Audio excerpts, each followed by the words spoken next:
Depuis 8 ans que la Coalition pour la préservation du Mont Kaycop milite pour préserver ces écosystèmes fragiles. En 8 ans, nous avons documenté scientifiquement que c'est un endroit unique. C'est le deuxième plus haut sommet de la MRC de Laurentides. On y retrouve des forêts anciennes, jamais altérées au fil du temps et en santé. C'est un joyau pour la protection de la biodiversité et surtout le foisonnement de la biodiversité. C'est un joyau également pour la population. Localement, c'est un symbole identitaire majeur qu'il faille protéger absolument. Même en 2013, il y a déjà eu un projet d'aire protégée qui a été déposé au conseil d'administration de la municipalité.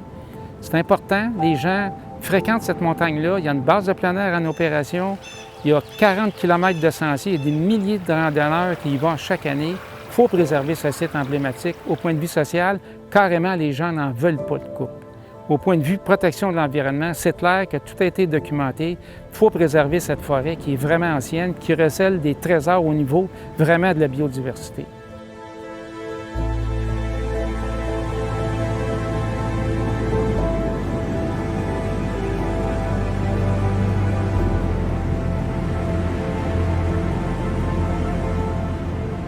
On n'est pas contre tout projet de coupe forestière. Cependant, on a vu ici dans la région qu'il y en a eu des coupes qui sont très désolantes, qui n'ont pas été bien faites, pas dans le respect du support des écosystèmes. On n'en veut pas au Kaycop. Pour le Kaycop, on ne veut pas de coupe, on veut que ça soit protégé. C'est trop une montagne emblématique qu'on ne retrouve plus au sud du Québec. Et c'est important pour le foisonnement de la biodiversité. Le Kaycop, c'est un carrefour giratoire pour la circulation de la biodiversité.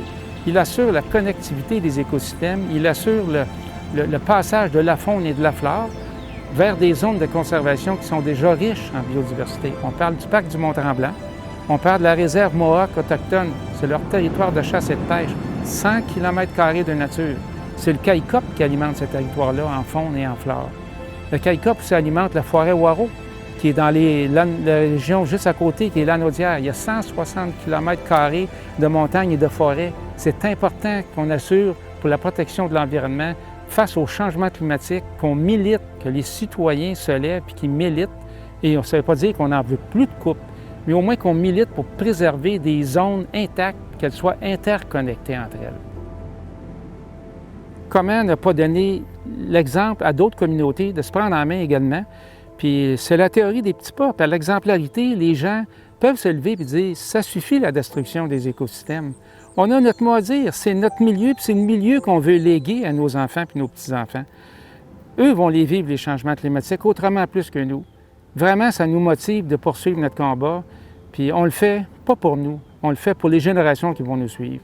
J'ai des enfants, j'ai plusieurs petits-enfants, quel monde allons-nous leur laisser?